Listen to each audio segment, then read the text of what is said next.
I might as well unveil my Hindsight is 2020 daily post-it note drawing project, especially to everyone who's been following my posts on social media.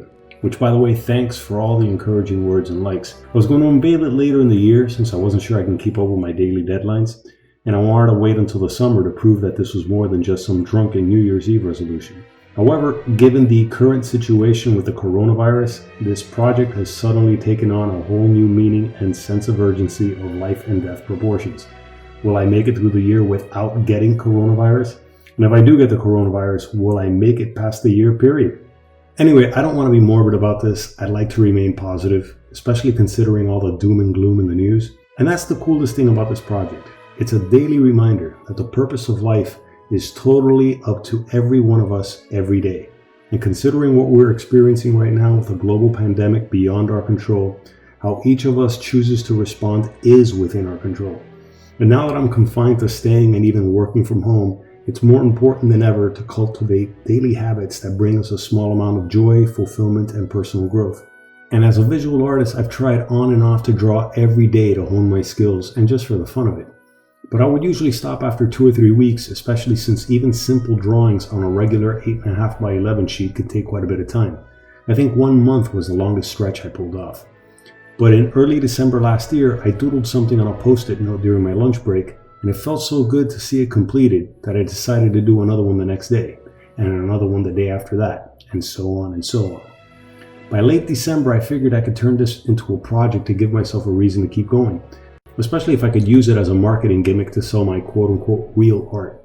But now I consider these little post-it notes to be just as valid of a work of art. Though of course there's a big difference between the time it takes to make a post-it note drawing and larger paintings like these, which are for sale by the way.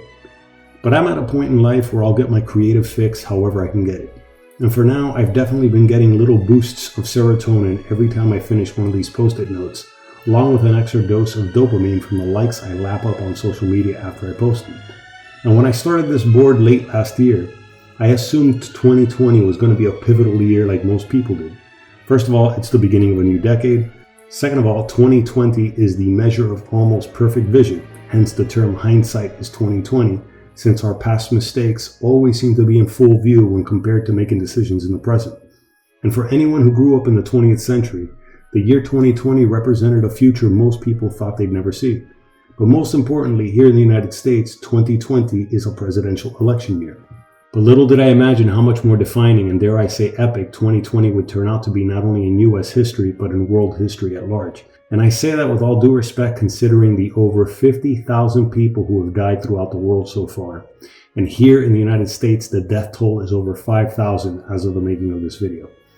To put that into perspective, according to the World Health Organization, the common flu kills between 250 to 650,000 people throughout the world annually.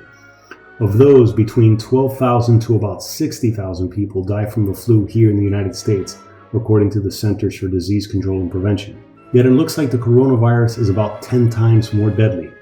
Dr. Anthony Fauci, the director of the National Institute of Allergy and Infectious Diseases, predicts we'll see between 100 to 200,000 deaths here in the United States before the year is over, possibly 80,000 within the next 4 months.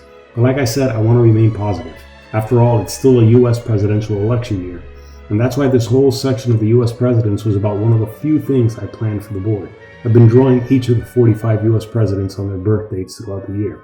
This is why I made sure the numbers 2020 would be prominent. Slowly but surely I was going to finish spelling out the words hindsight is within the center, and maybe I should just wrap up that little centerpiece next. But currently I'm in the process of drawing what I call the Philosophers and Scientists Row, dedicated to historical figures whose insights and discoveries are helping me make some sense of this seemingly senseless virus.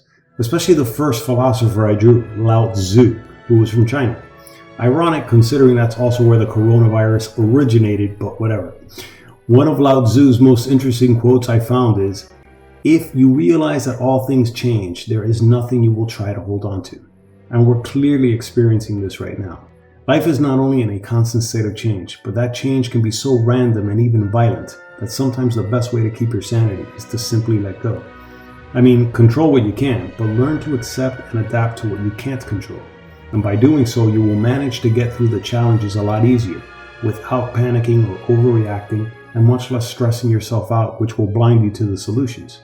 Not to mention, stressing out can affect your health and overall immune system. And there's only so much we can control considering the undeniably random and possibly directionless nature of reality itself. And the sooner we accept and adapt to what we can't control, the sooner we can overcome the obstacles and even turn them into opportunities. This is how, despite the seemingly purposeless nature of existence, we still get a chance to live our lives as we see fit and give it whatever purpose and meaning we choose. I don't want to end this on a glib cliche like every dark cloud has a silver lining, but in terms of philosophical perspectives, what doesn't kill you seems to make you stronger, for the most part. Hopefully we will be stronger and more united as a species once we get past this, and I'm willing to bet we will. The world has been through so much worse during much more trying times with much less resources. We will beat this and we will be all the better for it, which is why after this year, the saying hindsight is 2020 will be more insightful than anyone could have ever foreseen. Thanks for watching.